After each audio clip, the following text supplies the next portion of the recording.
What's up, everybody? It's Heat Override, and I'm ready to bring the pain for you this week. What's that? There's two people in one bring the pain. So I have a guest today. How are you doing today, Jeremy? Introduce yourself. I'm doing good. I'm doing good. It's good to be here. Yeah, I'm Jeremy. I'm with the Dr. Roto site. So I'm going to be doing a lot of the draft coverage this year. So I'm excited about doing that. So that's what we're here, I think, to talk some IDP players, correct? That is correct, man. I was coming up all kind of all sorts of weird like show names and stuff. So I came up with Dynast Heat. There you And go. I just like I'm always doing these crazy little things. I have to have some little added throw in some extra sauce in there. So Sure. anyway, I wanted to just get it started off and everything. So tell everybody where they can find you at. Let's get that out the way and everything. Sure, we can do that. Yeah, I'm on Twitter at Miller88 Jeremy. So you can find me there. I have a lot of good draft coverage and good NFL coverage out there. And then you can find me at the Dr. Roto site as well. So you can come on over there, and that's where everything will be for the draft coverage and everything. So, and I'll be putting out articles and links and everything in my Twitter. So you can get everything there and just hop right on Right. over. That's right. That's right. We're gonna definitely get those reshared, followed, comments dropped. That's what we do. Support each Exactly. other and get everything going. So I Exactly. came up with practically, my model for the scoring system. So I wanted to just throw two players out there before we get into the three players that we're highlighting today from college. Okay. So Max Crosby, through his year this year, just this year, he was about an 8.21 average per game. So that kind of gives you an idea of where defensive ends should be. And Okay. then Sauce Gardner, didn't really have a lot of interceptions, but that's not what I was looking for. And I Hmm. got a good average on him at 3.97. That's not too bad either. So Yeah. that's about your going to be your average points. So going forward, when we discuss the points and around the averages and how much they can put on top of that towards scoring, and everybody has different IDP scoring, of Right. course. So that scoring right there is off of a 1 point for like a pass defense. Of course, sacks are 3 points, total tackles 1 point. That's the idea of what we're going off of. That seems Yep. about right, right? Yeah. Yeah. That sounds right. That seems about the basic for what people will be doing, correct? That is. And when you brought up that you were into college and everything like that, I was like, I just don't have a lot of time through all the point fighting and Hmm. everything. So we have NFL on, and of course we have wrestling on, and Yep. then it's baseball during baseball season. So what brought you to the college game? Was it just starting the college game and then you went to the NFL, or did you go vice versa? Did you go NFL then college? I went NFL and in college, but I played college football as well. I played football at St. Francis University, so I played Nice. there for 4 years. So I've been doing football and baseball actually my whole life ever since I was like 5 or 6. So I decided to play football in college instead of going the baseball route, but I could have gone either way. But I enjoy both sports and I love football. And it kind of got the NFL was always my passion, kind of like what I love the most. And then college just kind of blended in from there, and then everything just kind of took off after that. So. That's awesome. That's Yeah. awesome. That's exactly what, and that's the good why Doc brought you on is because of your knowledge, your expertise, being able to, you played the game. So that gives you a lot more insight than, say, a normal person. Like I only played high school football and I only played half the season because my grades got me kicked out. But, Yeah, I, it my happens. mouth was the problem. Unfortunately, I didn't see Yeah, I that. can. Yeah, that No, happens, right? he doesn't shut up, does he? I So, all right, well, let's get right into it. We'll keep your personal favorite for the last of the show because I That's know that fine. you kind of wanted to start it out with that. So Yeah. we're just going to go straight up beast mode from the go. Jared Verse, Florida State, 6'4", 260. Hmm. What do you like about him? Well, I wrote down a lot of stuff about him. He's very explosive player. He gets off the ball quickly. He uses good leverage. He's very disruptive player. He has good use of his speed rush, and he also has a good bull rush as well. I've seen many videos, watched many games where he's bull rushing the tackle right back into the quarterback, and basically him and the tackle get the sack because Yeah. he's just overpowering. I mean, the way he just bull rushes one of the big offensive tackles, it's amazing. He's good against the run too, but he's good against the pass than he is against Okay. the run. But he can do both. He's very rugged. He's thick and powerful player as well. So at point of attack, he's very solid. So he's going to be good on all those plays, run or pass with Hmm. that. And he's a Yeah. violent tempo setter as well. He'll set the tempo for make a big play. I mean, he's known for making the big plays off the edge with either a sack and a turn, a forced fumble that way, or just getting Hmm. a big sack in a big situation. So he's very much a very emotional tempo setter, if that makes sense. So It does. It does. That's exactly what I got off of him too.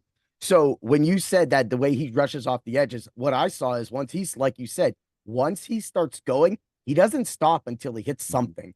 that's true. And I love one thing that you said too, like the way he plays with his body. I noticed his arms, like how it like was like he plays long.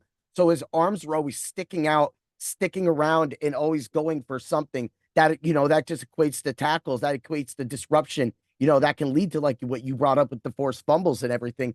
Because when we look at his 41 tackles, his 9 sacks, he had one forced fumble, but he also had 2 pass defense this season. I mean, that's a great, and that's in 12 games, including all the bowl games and everything. That's a great season for anybody.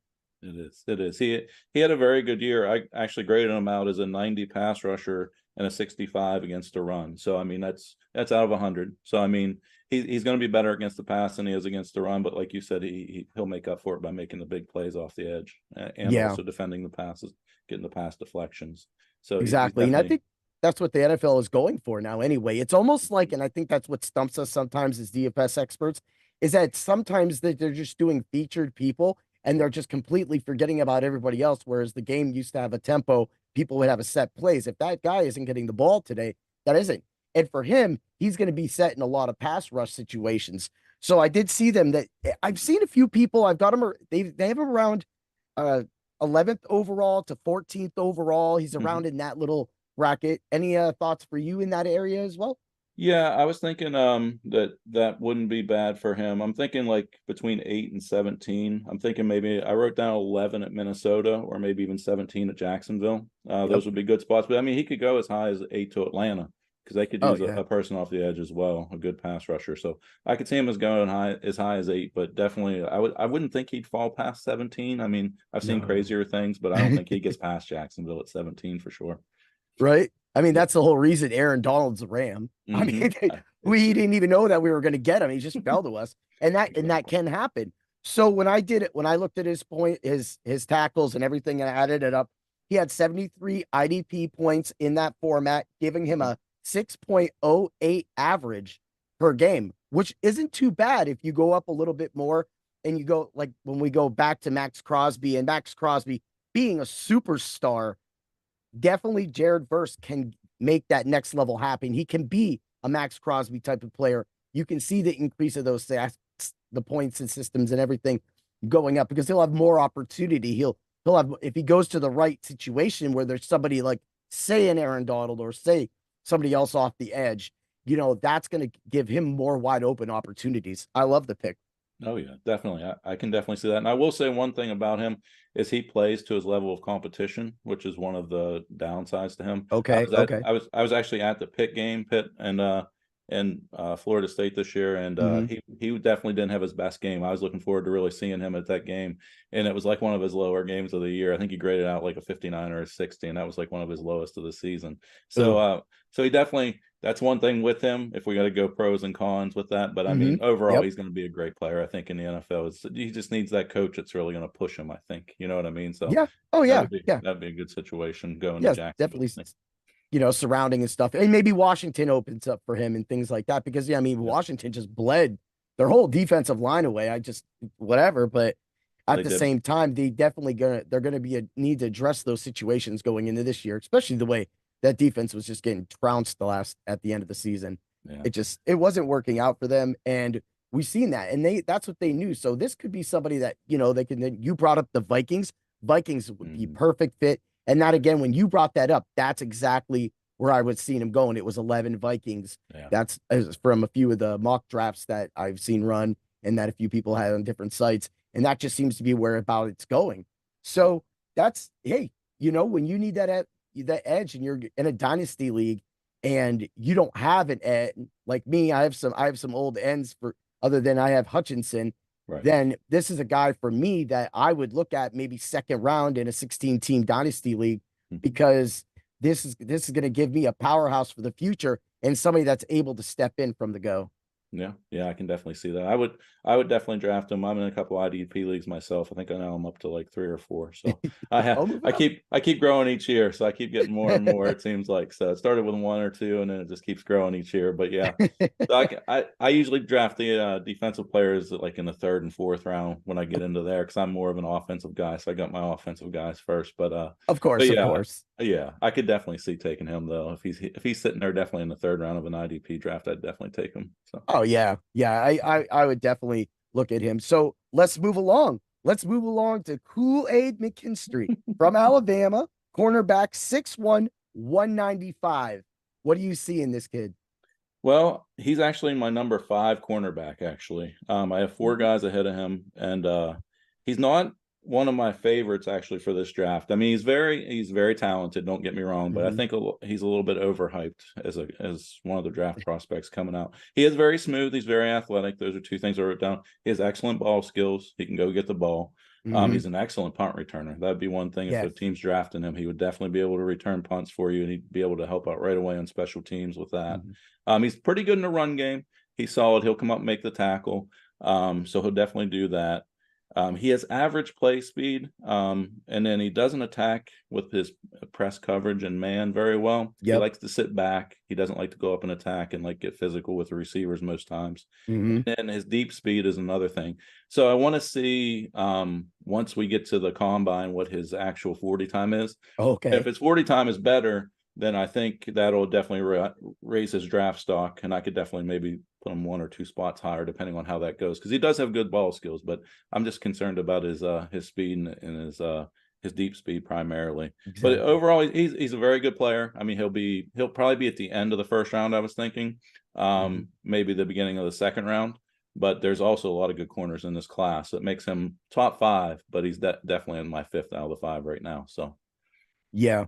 Yeah, that's why I kind of went for him. It was also because, like you said, there's a hype around Mhm. Kool-Aid, and that just, I mean, the name alone, That's what I was gonna say. The name gets it. You know what I mean? the Because name everybody gets loves the it. name.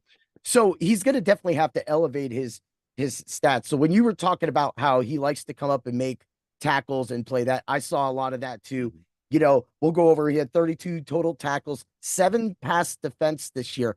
But what was really different about it was the previous year he had 15 passes defensed, Mhm. and that's huge because when you said that he doesn't like to do press coverage, it's from what I saw is he kind of likes the ball to get near the receiver before he then initiates Mhm. contact, which is why I think that led to a lot of those pass defense that we saw.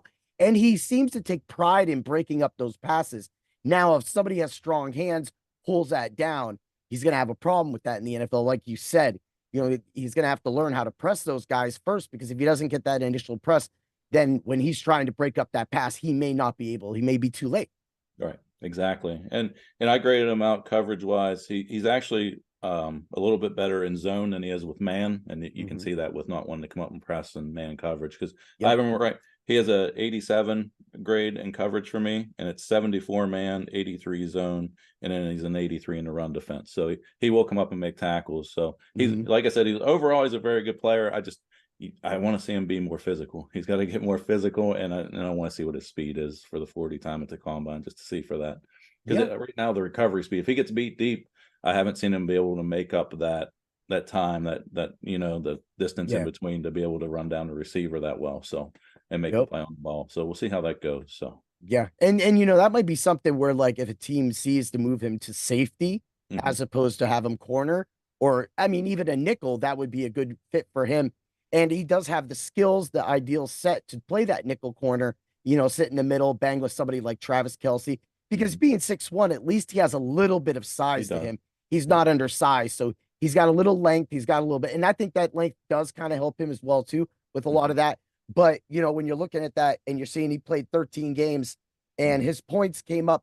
It was 39 total points, giving him an average about 3 against Sauce, who didn't really get many interceptions, and he didn't even have an interception this year too. That's what I was gonna say. Yeah. Yeah, that's big. You got to have a turnover, and he played for a great team. Hmm. So I mean, he should have definitely had the chances. The chances were there for interceptions because Alabama's so strong, but at the same time, he didn't come up with any of them. So hey, Right. we'll see where he falls. and I think you're correct. Definitely in like it, not just an IDP draft. If anybody was looking for a corner in a draft, he's definitely a late round bloomer. You know, somebody you want to put in. You might be able, like I drafted Elam a little bit ago for Buffalo, I and did he's too. kind of worked himself into starting lineup. But regardless, it's always Kenny Moore on that team. It's always Kenny Moore or Jalen Ramsey because Yeah. they just make that play. They make those tackles, and you need that sometimes in IDP. You need that low ceiling so that you know even if the big ceiling pops off, I'd rather take my 3-4 points a week than to take a 0 and an 8 and that. So yeah, that's what I got him at. And again, I see some people have him projected around 24, like you said, Mhm. late first, probably more so second round because of how deep corner is this year in the draft. So I'm totally on board with that. This is definitely somebody that can be targeted in an IDP dynasty league where you can keep them around, but as in like a straight IDP league where you only get a couple sets, this is going to be maybe a late season pick. You need somebody for a bye week or that. Yeah. And I could see him going as high. I wrote down here as high as 15 to the Colts if he really performs well at the combine and somebody falls in love with him. Because, like we said, his name and the name recognition and being from Alabama, I mean, that could pay dividends. But I really see him around like 20 to Pittsburgh, 25 to Green Bay, or 29 to the Lions. If he goes in the first round, that would be around where I really see him going. And I don't know if the Steelers would Yeah. go that route. So it's probably going to be around 20 to 25 to 29, probably. Yeah. And then Yeah. maybe early second round, like you said. So You did bring that up though, that if there was a team that probably would move, it would be the Steelers, but they already took their chance, right. you know. So with Porter Jr. So now, I mean, he would be nice to put over on the other side with Porter, since Porter seems to be going to more of a lockdown corner. And if he's going to be their lockdown and they're going to put him on people, they're going to need somebody that can make tackles and play that other side of the field. So that would be a good move for Pittsburgh. It I would don't be. know if they'll make it, but Right. at the same time, I mean, Fitzpatrick's getting older. He was in and out the lineup last year. So, you know, that again, that could be a move for them too. But yeah, definitely could see him fall to the second round and go through there. So, all Definitely. right, you ready for it? I'm ready for Yeah. it. Let's get My the guy. Chop Robinson, Penn State, linebacker, defensive end, edge rush, 6'3", 250, weighs in a little smaller than Jared Verse, but Mhm. man, is he explosive. Talk about what you see with him. I love Chop Robinson. He's probably one of my favorite IDP players this year. Just because he's not going to be real expensive too, which makes it nice. And he comes from my favorite team, Penn State, which isn't bad either. So, Yes. um, but yeah, like you said, he's very explosive. He gets off the ball very quickly. He's another one that's very disruptive, just like Jared Verse is. He has a good use of speed rush and bull rush. He's more of a speed rusher though, but he's very good with his hands. He chops well. He Okay. has a good swim move. See the chop? Yes. That's it. Hey, he got I it. did notice that a lot. And Uh-huh. that's huge for him. It is. It is. And that's Chop Robinson. It fits him perfectly, right? So he does that very well. One thing with him though, and I hope that he gets with a good team that can help him out, is he's very short and choppy steps when he's trying to get off the line of scrimmage. He's so quick that it works in college, but he needs to get a little bit longer stride so he can get a little bit more separation on the tackle and be able to use those swim moves and those chops, because with the short and choppy steps he might get caught up at the line of scrimmage. But he's very good against the run and the pass. I graded him out as a 92 against the pass and a 76 against the pass, or against the run. I'm sorry. So 92 against the pass, 76 against the run. So very good on both grades there. He didn't get a lot of sacks in college, but No. he got a lot of pressures. I think I wrote down that he had what do you have?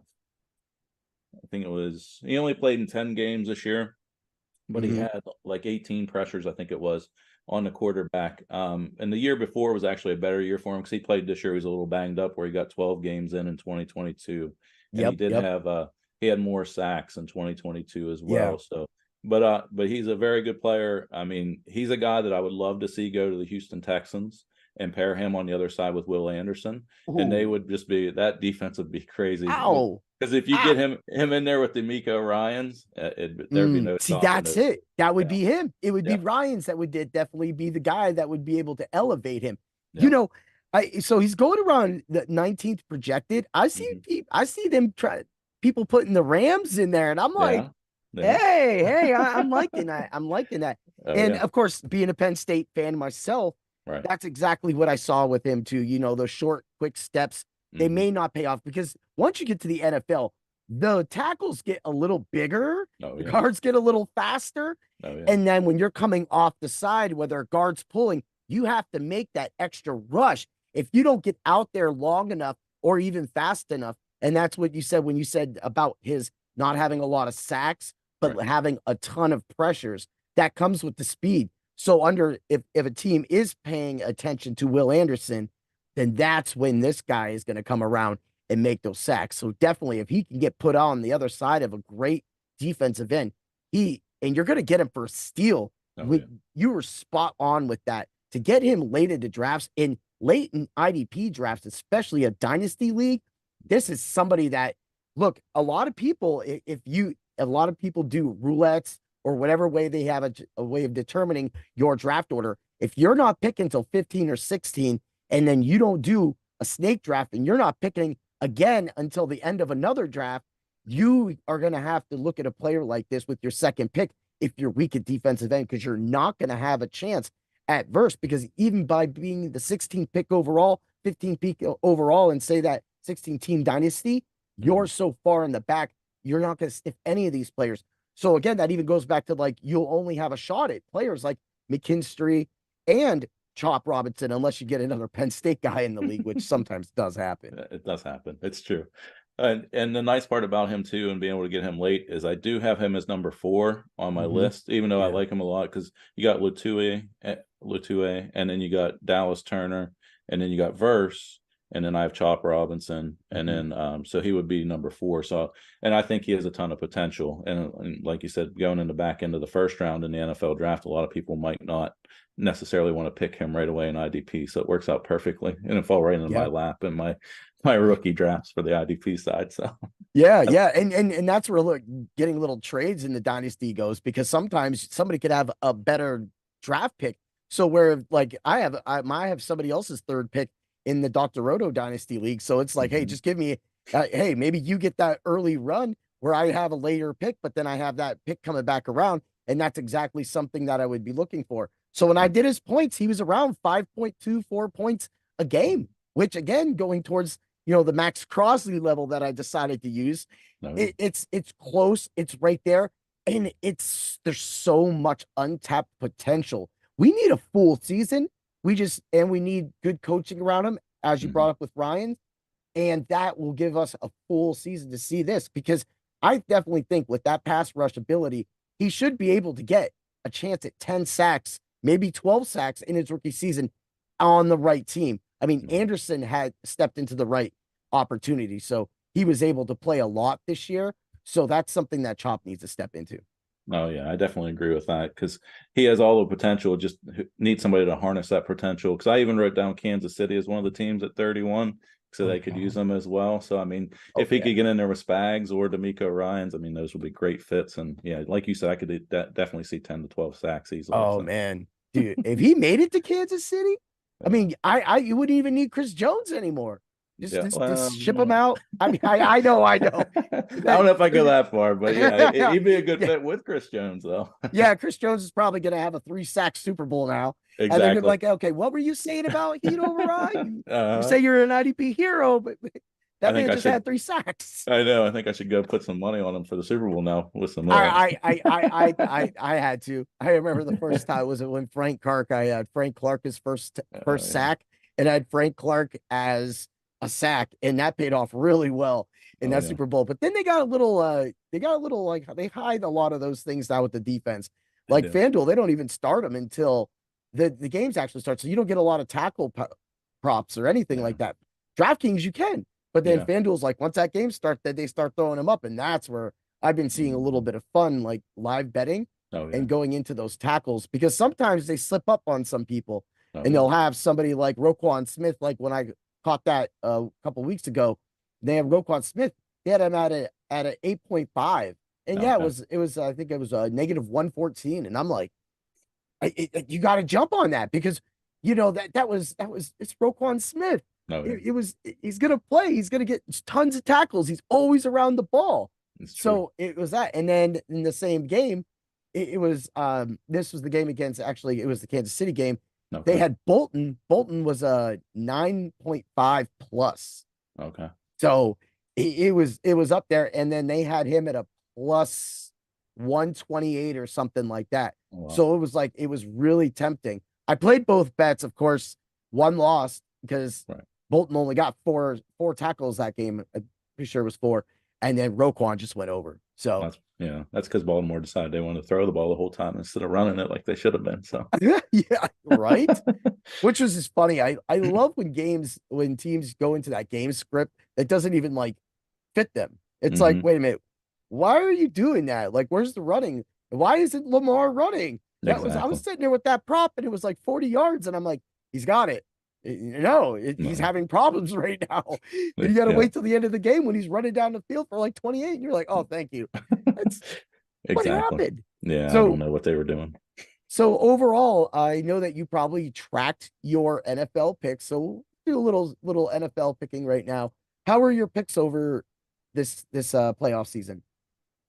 For the playoffs, just Yeah. picking teams. Hmm. I did pretty well. I actually had Buffalo going a little further. I thought they were going to beat Kansas City, but Yeah. for the Super Bowl, I had Baltimore and San Francisco Me when it too. started. So I got at least one of them right, which I didn't even know if that was going to happen when the Lions were playing so well in the first half of that game. But Yeah. but I was rooting for the Lions at that point. I wanted the underdog to win, but hey, what Yeah. are you going I to do? I wanted to see that team that whole that whole thing was just bad. Like that's what Mhm. you were playing for history.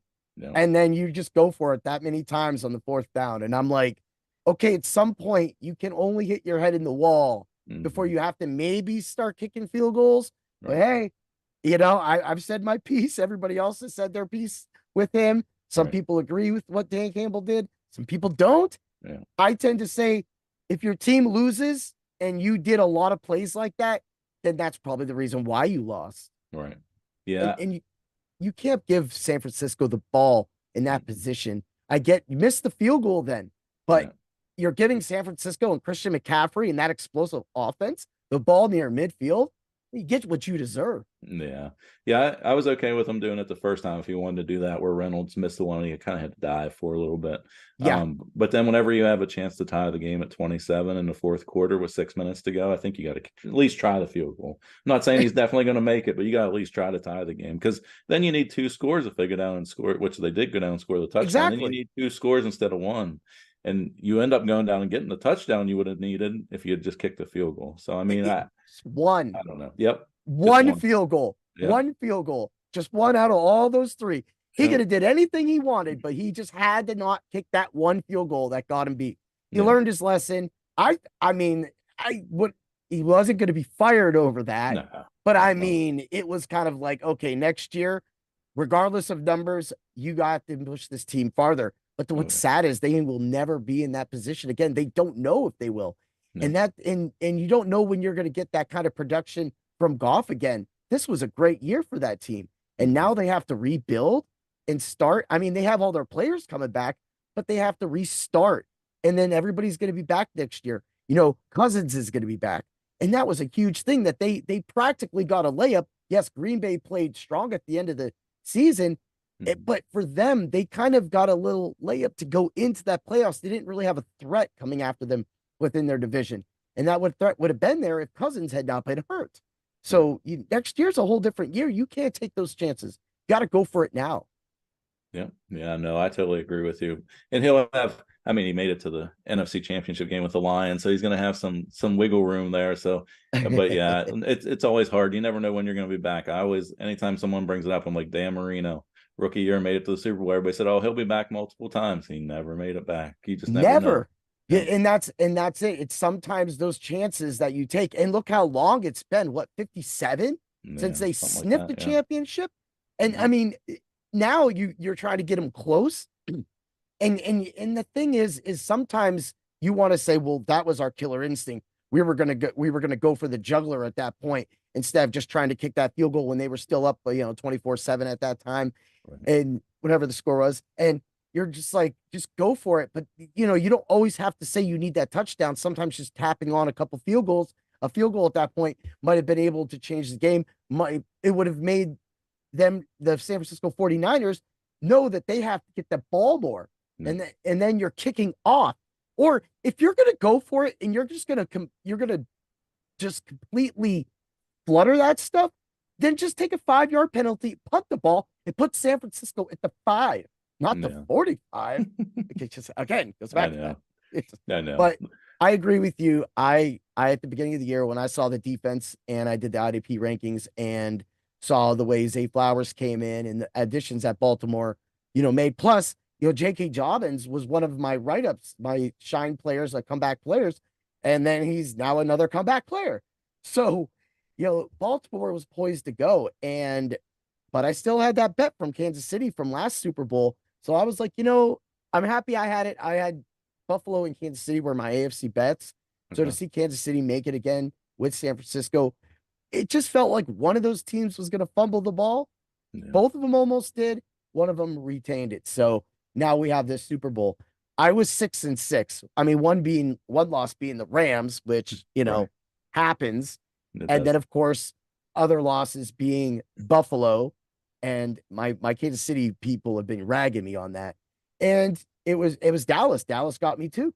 Yeah. That I thought I they think were they going to got win. everybody. Yeah. I Yeah. switched off of Green Bay, went with Philly. Should have stayed with Green Bay. No. So I made a few problems myself. 50%. I'll take it. That's the price you got to pay sometimes when you take those shots. Right. So that's what I got. And in the Super Bowl, I'm picking Kansas City. What do you have? I have Kansas City as well. So I'm hoping thinking around 27-24 Kansas City. So Yeah. probably get a Travis Kelce MVP, probably the way he's been playing in the playoffs, anyways. But you never know. Mahomes might sneak in there, maybe a little IDP with some Chris Jones, since we're talking IDP. So you just Yeah. never know. You never know, right? You never So know. That's just like this like the whole podcast start off with a little dynasty talk. And it was like, man, I get somebody on. I got to talk a little bit of football. Got to go oh in yeah, with this. oh But yeah, I mean, man, what I've been saying this whole playoffs, and then I see a few people talking about it on TV today for the Pro Bowl, has been Kansas City's defense since Bolton Mhm. came back.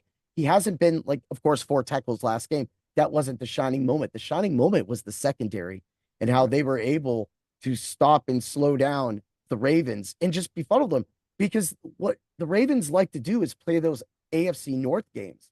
Oh When yeah, you play a team like Kansas City who can score at any point and whose defense is that hot, again, going back to the running game, Pacheco, that's January football. That is exactly what you want to be running. And the Chiefs, since getting Pacheco back around that same time too, have been able to run the ball and have been able to play lights out defense this entire time. They've stopped some of the best offenses out there, starting with Miami, running into Buffalo, now the Ravens, and now they're getting San Francisco. If they beat San Francisco, they'll have played some of the best offenses this year, some of the most potent offenses this year, and they've stymied them all. it's true. Yeah, it's very true.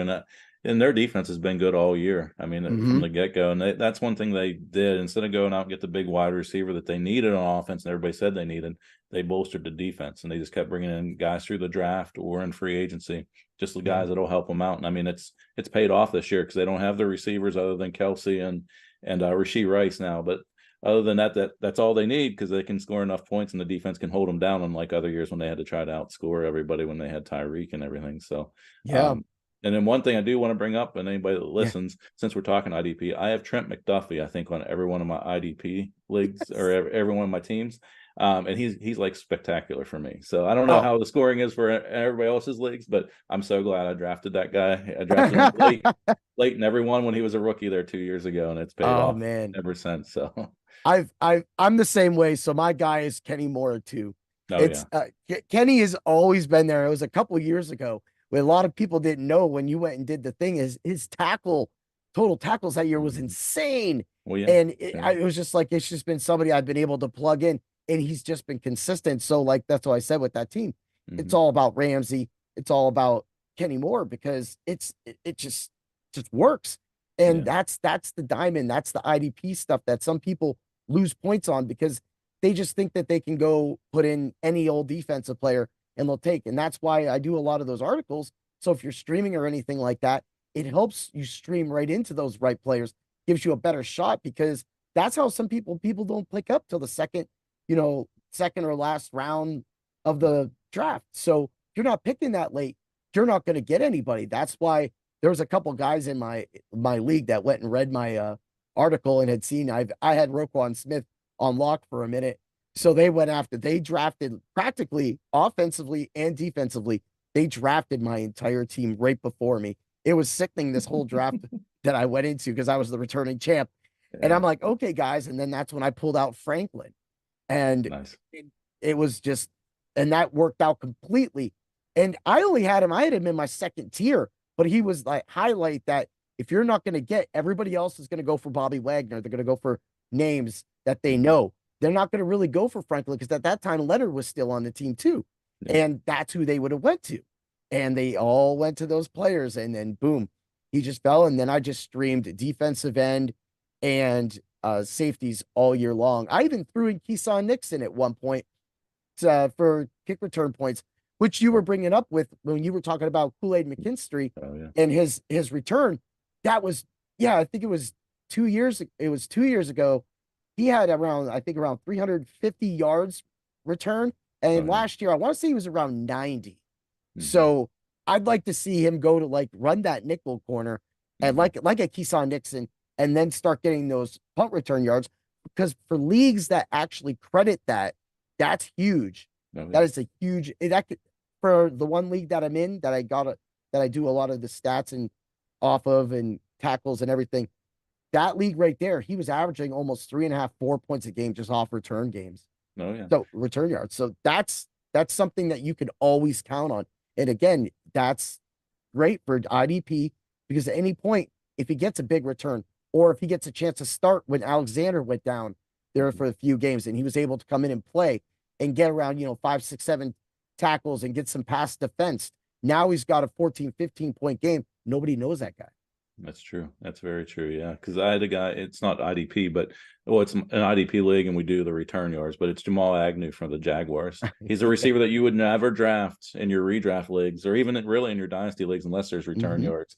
And I drafted him, and he was like a. We start. It's 20, called the 22 deep league. So we start 22 players, 11 on offense and 11 on defense. Okay. And he was like a fourth receiver that I could throw in as a flex, and he would always get return yards, and he would always pop off that one touchdown on a bye week. You know what I mean? When you Yep. would need it the most because you had so many players on bye. He's just one of those guys that, hey, you got injuries, you got bye weeks, to throw him on in there because he's going to get your return yards. So you Exactly. need guys like that if you're in a league like that. So No, you're right. McKinstry You're could right. be that guy for sure. He could be that guy. So Yeah, that's the dig, and that's all the information that you'll get at drroto.com. That's exactly. stuff, that's the information that we provide. It was great to actually hear it. I mean, now that I see and now that you announced that you're doing a lot of the draft coverage and everything. So, every year we do the draft live. So I can't wait to do that because I know that's always a bunch of fun. And it goes for like 4 hours. It's Oh insane. yeah, it's So crazy. And then over the 3 days, which is always fun too. So yeah, it is. All so right. yeah. Well, we're inside the last minute here, so we're gonna Okay. wrap things up.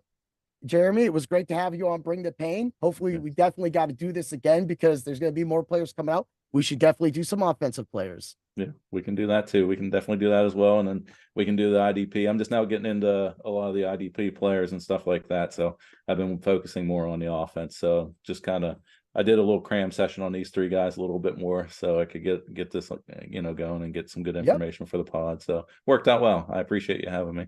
Hey, anytime, man. You have a great day. And always remember to bring the pain. Have a great day, everybody. You got, thank you.